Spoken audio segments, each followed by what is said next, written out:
किसका? आत्म वस्तु का। केवल मात्र वही एक वस्तु है।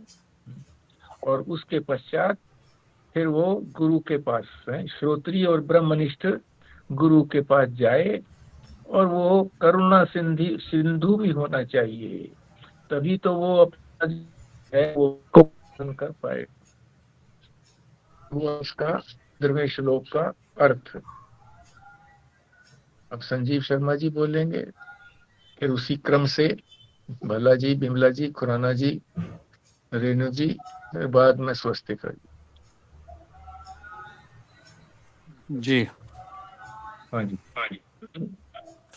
जिज्ञासु है जो आत्म तत्व को जानना चाहता है, वो उसको ब्रह्मविद जो गुरु है, जो ब्रह्म विद्या को जानने वाला है, उत्तम गुरु है, उसके पास पहुंचकर समाधान, उसके पास जाकर आत्म तत्व की सत्य को जानने की प्रयास करना चाहिए।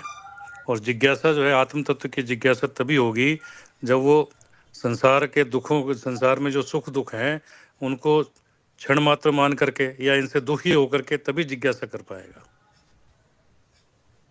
ठीक बात।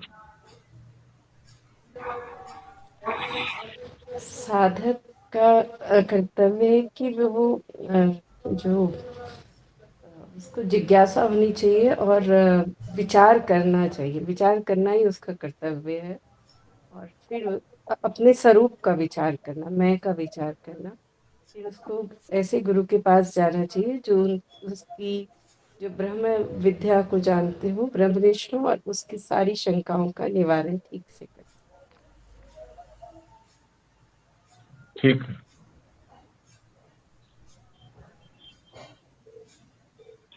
साधक का कर्तव्य है विचार करके आत्मा का ब्रह्मनिष्ठ गुरु की शरण में जाना चाहिए। इसके साथ जो है ना, वो दया सिंधु को भी और जोड़ लेना चाहिए कि जब तक उसके अंदर है करुणा नहीं होगी, शिष्य के प्रति दया नहीं होगी, तो वो नहीं प्रदान कर पाएगा। तो ये भी होना चाहिए। पूरा अपना ज्ञान तभी दे पाता है जब आदमी के अंदर करुणा होती है। ठीक है। हाँ जी।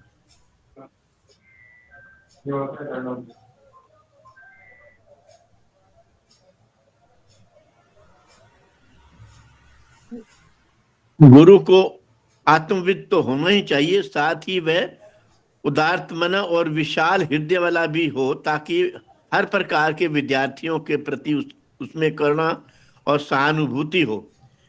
यह एक अनिवार्य शर्त है, क्योंकि इसके बिना गुरु शिष्यों के स्तर पर उतर नहीं पाएगा और शास्त्र अध्ययन में तथा श्रुति निर्देशानुसार चलने में जो कुछ कठिनाई शिष्य अनुभव कर रहे हैं उन्हें गुरु समझ नहीं पाएंगे, क्योंकि शिष्य की स्थिति नीचे की होती है जी। तो गुरु जब तक उदार नहीं होगा तो वो गुरु जो स्थिति पे है, जिस मनोस्थिति पे है, तो वहां पर पहुंचने के नहीं वहां पर पहुंचेगा कैसे जी। इसीलिए उदार होगा तो उदारता बार बार अगर नहीं समझ आता तो उसको वो समझाएगा, करुणा करेगा उसके ऊपर।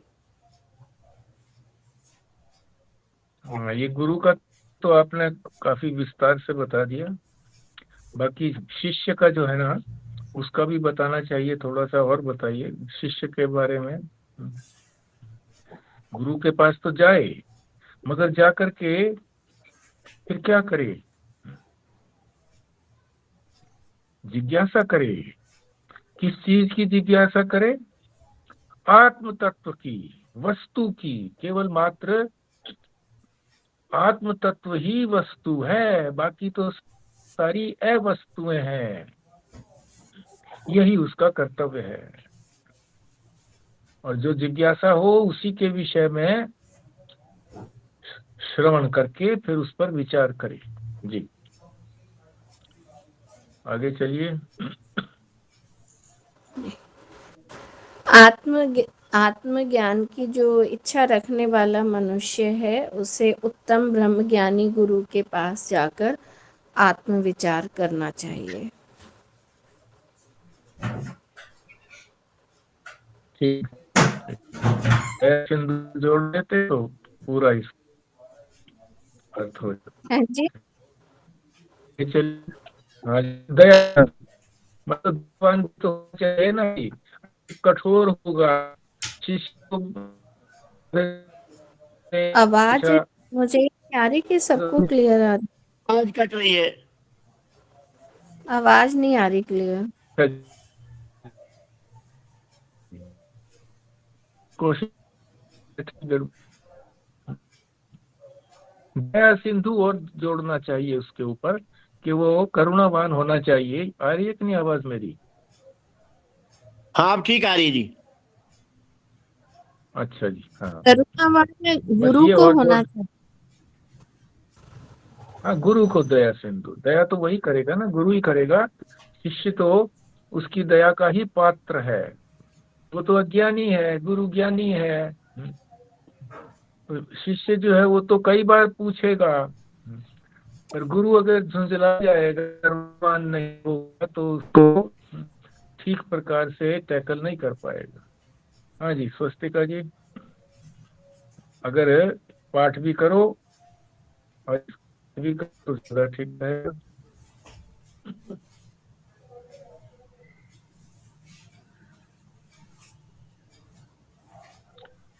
और नहीं तो कुछ भी नहीं करो, जब है ही नहीं तो करोगे क्या भाई? ठीक है जी, 15वां हो गया हमारा श्लोक। आगे चलते हैं।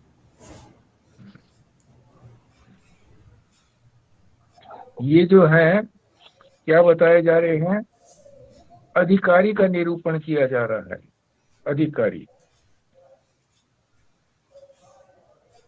कि गुरु शिष्य को कैसा होना चाहिए, क्या योग्यता उसके अंदर होनी चाहिए, और फिर वो ठीक गुरु के पास जा पाए। उसी कड़ी के अंदर अब ये 16वां श्लोक है, पहले पाठ और फिर इसका अर्थ। मेधावी पुरुष है विद्वान, उहापोह विचक्षण है,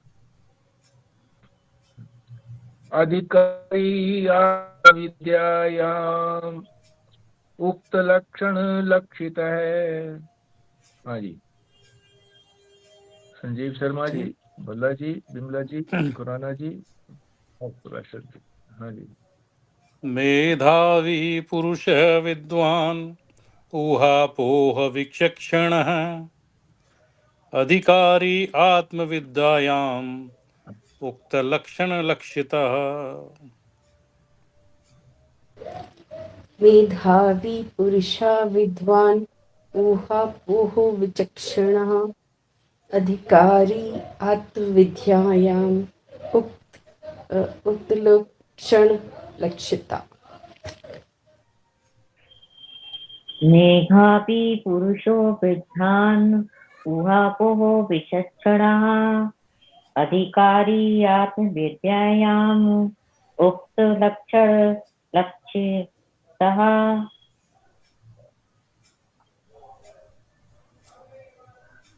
मेधावी पुरुष विद्वान ऊहापोह विलक्षण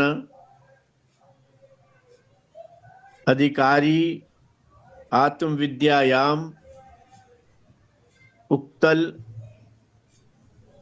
क्षण लक्षिता।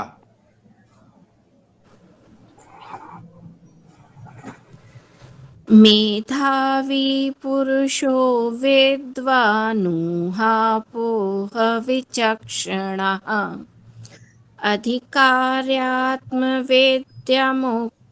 विद्यायामुक्तलक्षणलक्षितः। हाँ, मैं भी पढ़ती हूँ। जिस तरह से लयबद्धता से बोला जाता है, तो अपने आप ही कहाँ विश्राम लेना है और कौन सी चीज जो है ना किस प्रकार से फिर बोली जाएगी तो ठीक से सब ठीक रहती है। जी पढ़िए।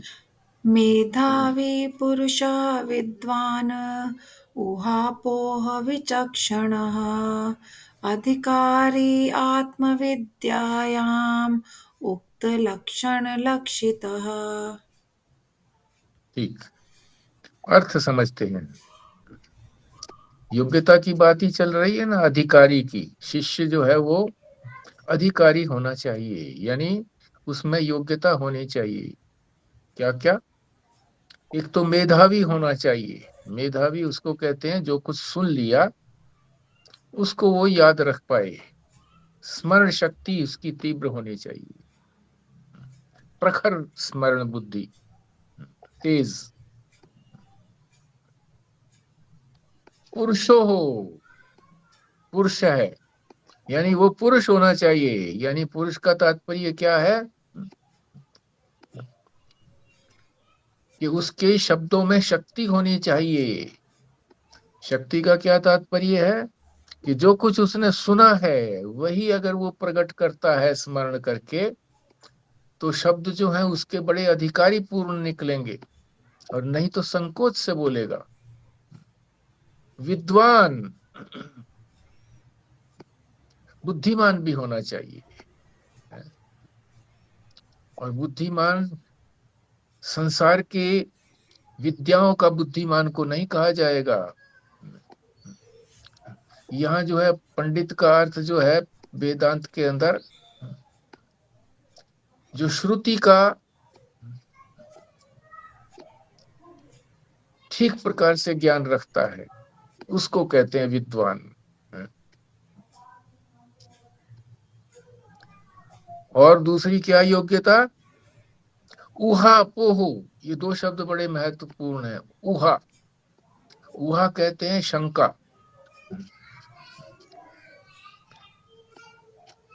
अपोह कहते हैं उसका निराकरण, कि वो शंका करने में भी समर्थ होना चाहिए। प्रश्न मन में हो, पूछ ना सके तो वो भी उचित नहीं है। जो भी मन में शंका है उस शंका को वो प्रस्तुत कर पाए। ये बात अलग है कि वो ठीक प्रकार से नहीं बोल पाएगा, कोई बात नहीं है, मगर अपनी शंका को प्रस्तुत करने में तत्पर रहना चाहिए। तभी तो वो उसका अपोह करेगा। कौन करेगा अपोह? गुरु समाधान करेगा।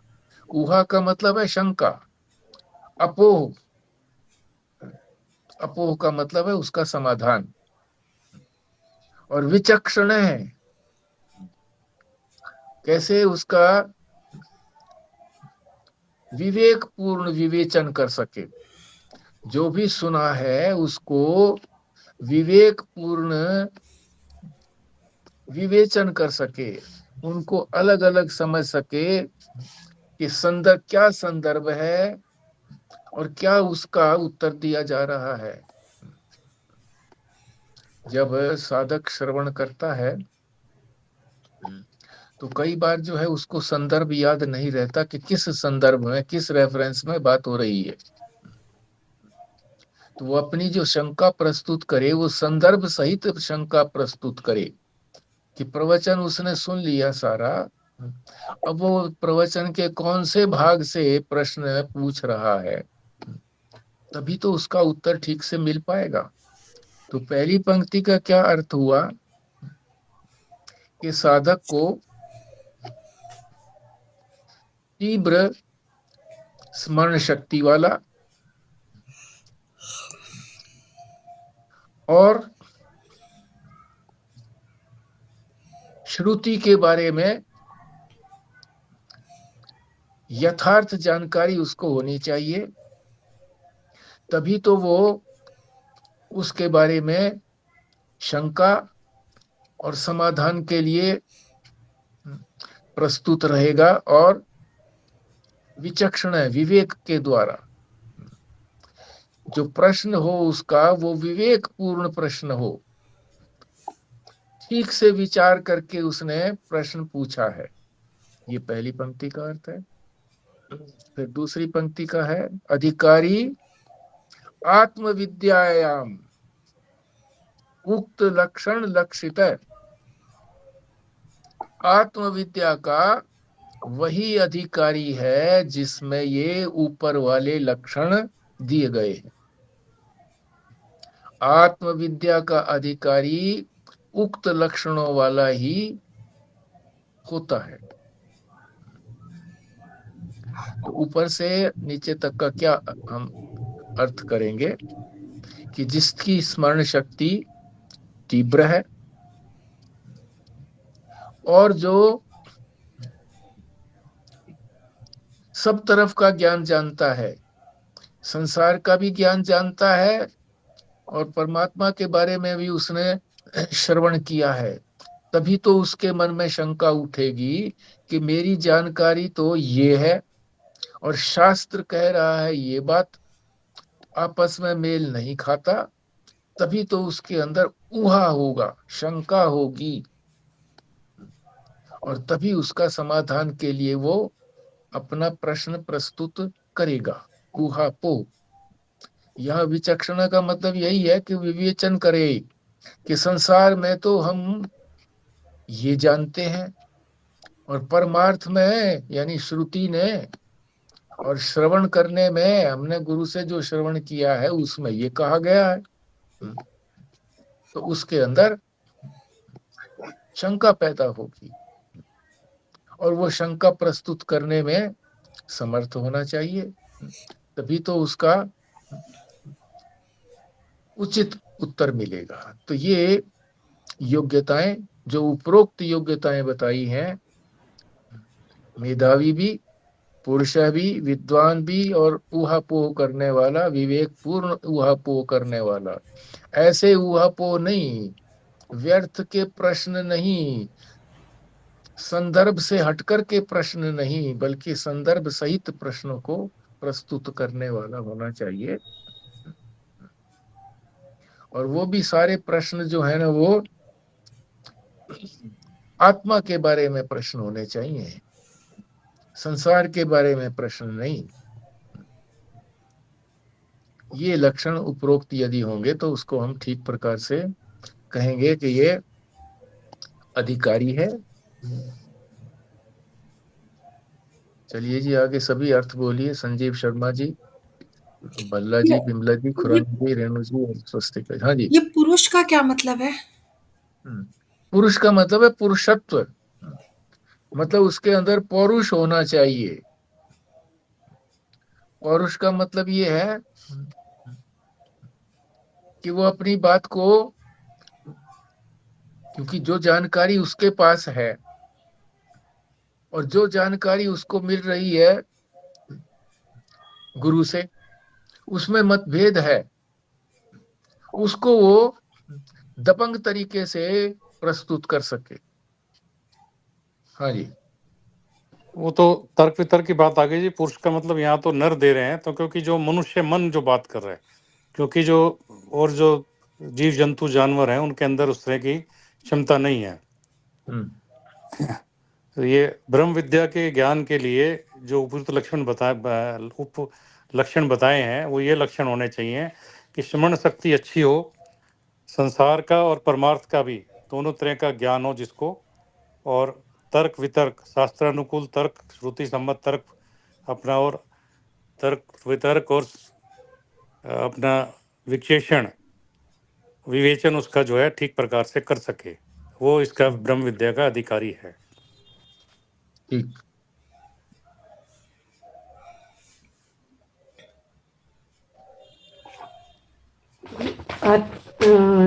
आत्म विद्या का अधिकारी वो है जिसकी स्मरण शक्ति तेज हो और जिसको शास्त्र और संसार का ज्ञान हो, अपनी शंका को पूछ सके और आत्मा के बारे में प्रश्न कर सके। ठीक है, बस आत्मा के बारे में यही शुरू में कह देते हैं ना कि वो आत्मा के बारे में ही प्रश्न को पूछ सके और मेधावी भी हो, स्मरण शक्ति तीव्र हो और विद्वान भी हो, संसार का ज्ञान भी हो, परमात्मा का जो सुना है उसका भी ज्ञान हो। ठीक बोला आपने। आगे चलिए।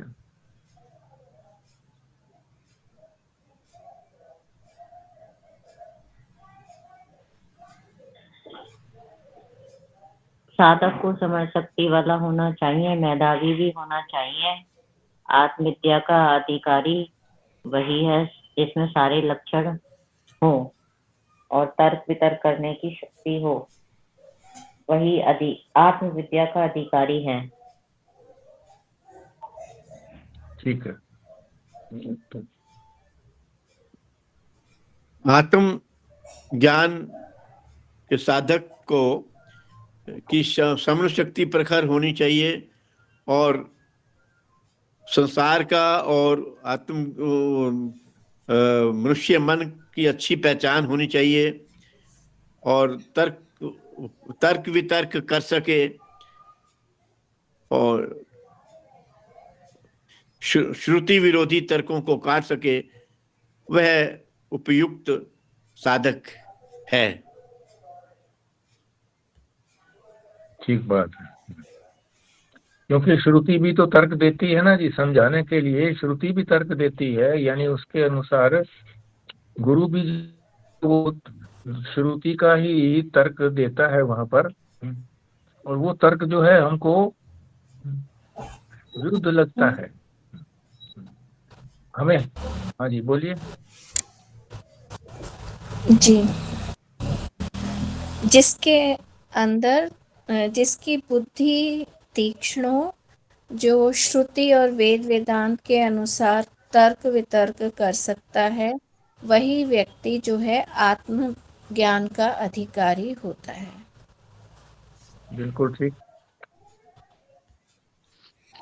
इसमें श्लोक में बताया गया है कि आत्मविद्या का अधिकारी वही है जो कि जिसकी बुद्धि बहुत तीक्ष्ण हो और जो संसार का और परमात्मा का, आत्मा का, दोनों का उसको ज्ञान हो, और जो श्रुति और वेद के अकॉर्डिंग तर्क कर सके, अपनी शंकाएं रख सके और उनका निवारण भी कर सके।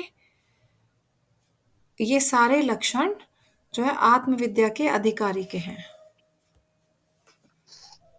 ठीक, आगे चलते हैं जी। 17वें श्लोक पर पाठ करते हैं पहले। विवेकिनः विरक्तस्य क्षमादि गुणशालिनः मुमुक्षुः एव हि ब्रह्म जिज्ञासा योग्यता मता। हाँ जी जी। हाँ जी। विवेकिनः विरक्तस्य क्षमादि गुणशालिनः मुमुक्षु एव हि ब्रह्म जिज्ञासा योग्यता मतः। विवेकिना विरक्तस्य क्षमादि गुणशालिना मुमुक्षो एव हि ब्रह्म जिज्ञासा योग्यता मता।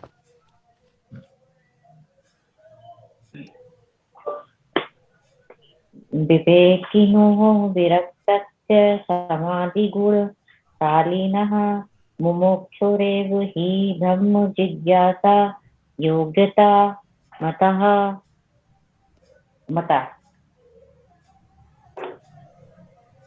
विवेकिना विरक्तस्य समाधि गुणशालिना मुमुक्षो एव ही ब्रह्म जिज्ञासो योग्यता मता।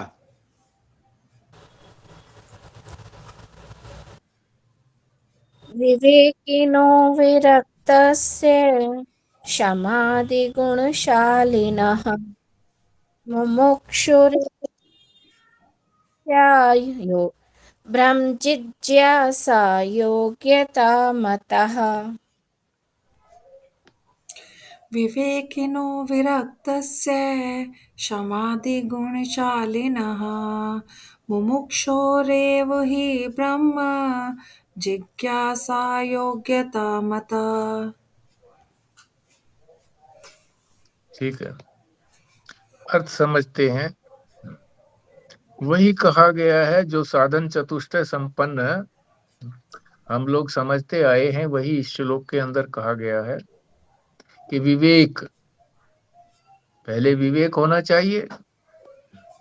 विवेक किस चीज का? नित्य और अनित्य का, कौन सी वस्तु हमेशा रहने वाली है और कौन सी हमेशा रहने वाली नहीं है। सत्य और असत्य का, यानी कौन सी सत्य है और कौन सी असत्य है। तो संसार ये असत्य है, नित्य नहीं है, अनित्य है। और अपनी आत्मा या परमात्मा नित्य है, सत्य है। तो इस चीज का विवेक होना चाहिए। दूसरा विरक्तस्य, यानी जो अनित्य है, जो हमेशा रहने वाली नहीं है चीज, उसको छोड़ो, उसके प्रति वैराग्य होना चाहिए। फिर उसके बाद साधन चतुष्टय संपन्न होना चाहिए। साधन चतुष्टय में तो कौन सी तीसरी चीज आई थी? षट संपत्ति। षट संपत्ति, पहला था विवेक, दूसरा था वैराग्य, फिर तीसरा है षट संपत्ति। 6 प्रकार की आध्यात्मिक संपत्ति होनी चाहिए। सांसारिक संपत्ति से तात्पर्य नहीं है यहाँ पर, आध्यात्मिक संपत्ति। कौन सी? शम आदि, बस आदि कह करके छोड़ दिया है यहाँ। शम, अब बोलने तो सारे हैं, शम, दम, उपरति, तितिक्षा, श्रद्धा, समाधान, 6 के 6 बोलने हैं। आदि कह करके ही इन्होंने भी बता दिया कि ये प्रसिद्ध श्लोक है, सबको मालूम है। शम, दम, उपरति, तितिक्षा, श्रद्धा और समाधान, 3 हो गए। और चौथा क्या है? मुमुक्षा। विवेक, वैराग्य, षट संपत्ति और मुमुक्षा, ये 4 साधन है। इन्हीं को साधन चतुष्टय कहते हैं और इनको बहिर्साधन कहते हैं। उसके बाद आता है अंतरंग साधन। अंतरंग साधन कब आएगा? जब जिज्ञासा होगी। अब उधर से तो वैराग्य हो गया, संसार से विवेक करके कि अनित्य वस्तु को छोड़ना है, छोड़ दिया। और फिर अपने अंदर उन गुणों को भी पैदा कर लिया जो षट संपत्ति है। और फिर उसके बाद मुमुक्षा की तीव्र इच्छा हो गई। मुमुक्षा कहते हैं तीव्र इच्छा, मुक्त होने की तीव्र इच्छा। किससे मुक्त होने की? संसार से मुक्त होने की तीव्र इच्छा। ये होने के बाद अब संसार से मुक्त होने की तीव्र इच्छा हो गई, मुक्त हो ही जाएगा संसार से, पर फिर करेगा क्या आगे? तो फिर जिज्ञासा करे, जाने। किस चीज की जिज्ञासा करे? आत्मा।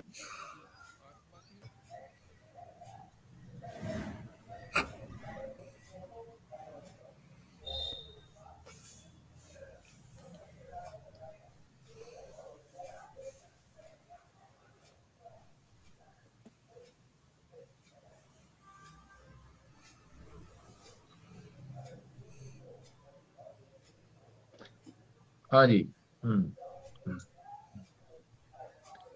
ब्रह्म के बारे में जिज्ञासा होनी चाहिए। ब्रह्म कहो, परमात्मा कहो, आत्मा कहो, उसके बारे में जिज्ञासा उसकी उत्पन्न होनी चाहिए। कि इस शास्त्र का श्रवण करके मैंने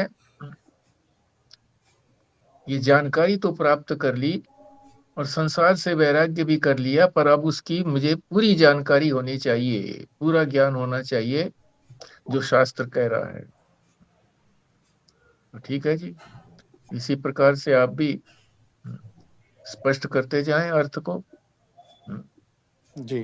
क्रम से। ब्रह्म जिज्ञासा की योग्यता केवल उसी साधक में होगी जिसमें विवेक होगा, वैराग्य होगा और षट संपत्तियों से संपन्न होगा, और मुमुक्षु की जिसको इच्छा होगी। मुमुक्षु माने मुक्ति की उत्कंठ इच्छा। ठीक है। ब्रह्म जिज्ञासा का अधिकारी वही होगा जिसमें विवेक, विवेक, वैराग्य, षट संपत्ति और फिर मुमुक्षा होती, मोक्ष की तीव्र इच्छा। ठीक।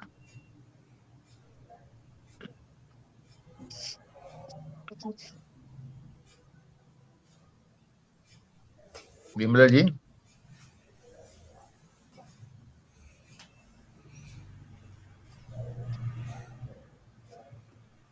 खुराना जी,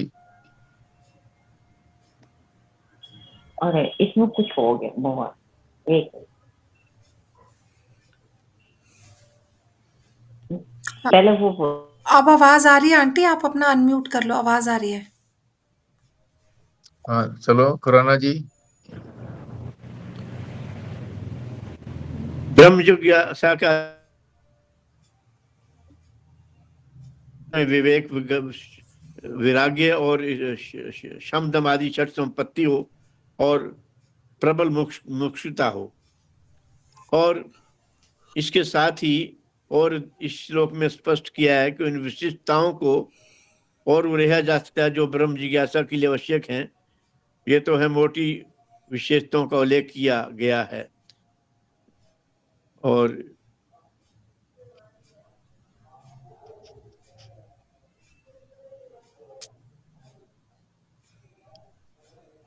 ठीक है जी, आगे चलिए। पराशर जी हैं क्या? नहीं है। स्वस्तिका जी। हाँ मैं पढ़ती हूँ। हाँ बोलिए विमला आंटी।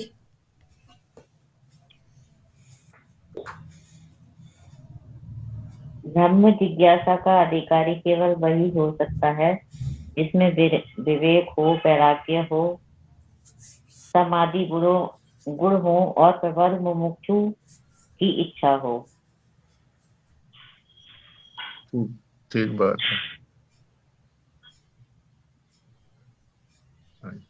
स्वस्तिका जी।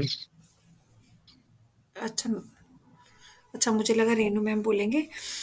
इसमें कहा गया है कि ब्रह्म ज्ञान का अधिकारी वही होगा जिसमें ये 4 लक्षण होंगे: विवेक, वैराग्य, षट संपत्ति और मुमुक्षा। ये षट संपत्ति भी इसमें बहुत इंपॉर्टेंट है। 6 हमारे पास संपत्तियां हैं: शम, दम, उपरति, तितिक्षा, समाधान, श्रद्धा और समाधान। ये भी होना चाहिए। और ब्रह्म की जिज्ञासा होनी चाहिए कि ब्रह्म के बारे में मैं प्रश्न पूछ सकूं, जिज्ञासा कर सकूं, जानने की इच्छा होनी चाहिए कि ब्रह्म क्या है, आत्मा क्या है, परमात्मा क्या है, मैं क्या हूं, संसार क्या है। ये सब चीजें होनी चाहिए। ठीक है जी, यही थे उसमें 17 तक की। रेणु मैम रह गए हैं। रेणु तो लेफ्ट कर दिया ना उन्होंने, छोड़ दिया। वो फिर से आ गई हैं। आ गई तो बोलिए फिर आगे। जी। अ, मोक्ष का ज्ञान पाने वाले पुरुष के पास जो है 6 गुण होने चाहिए।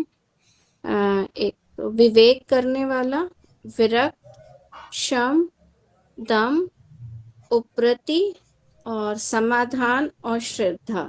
जिसके अंदर ये सारे गुण होते हैं वो ही मतलब और आत्मज्ञान को जानने की जिसके अंदर इच्छा हो वो ही अधिकारी है हाँ मोक्ष। ठीक है। 6 गुण ना कह करके 6 गुण कहोगे तो फिर ठीक है, वो भी बात दूसरे ढंग से ठीक हो सकती है। साधन चतुष्टय संपन्न। साधन चतुष्टय 4 कौन से साधन हो गए? विवेक, वैराग्य, षट संपत्ति। षट संपत्ति के अंदर जो है ना 6 गुण आ गए षट संपत्ति में। ये तीसरा हो गया, विवेक, वैराग्य, षट संपत्ति और मुमुक्षा। तो ये 4 साधन हो गए। बहिरंग साधन इनको बोलते हैं। और फिर उसके बाद अंतरंग साधन में प्रवेश करने के लिए जिज्ञासा भी होनी चाहिए। किस बात की जिज्ञासा? आत्म तत्व की जिज्ञासा, ब्रह्म की जिज्ञासा, परमात्मा की जिज्ञासा। तो ये 14 से लेकर के 17 तक अधिकारी का निरूपण किया था कि साधक में क्या योग्यता होनी चाहिए, वो इसमें बता दिए 4 श्लोकों के अंदर। कौन कौन सी योग्यताएं होनी चाहिए ये सारी इसमें बता दी हैं। आगे फिर 18वें से लेकर के 30 तक जो भी कुछ है, कल या परसों तक हम इसको फिर 30 तक पूरा कर लेंगे। तो यहीं पर हम विश्राम लेते हैं। आपने कुछ बोलना हो तो बोलिए।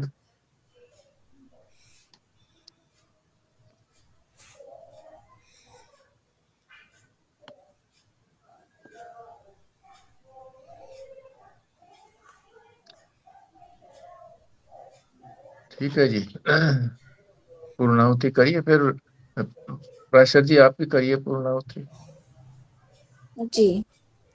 ॐ पूर्णमदः पूर्णमिदं पूर्णात् पूर्णमुदच्यते पूर्णस्य पूर्णमादाय पूर्णमेवावशिष्यते। ॐ शान्तिः शान्तिः शान्तिः। नारायण नारायण नारायण।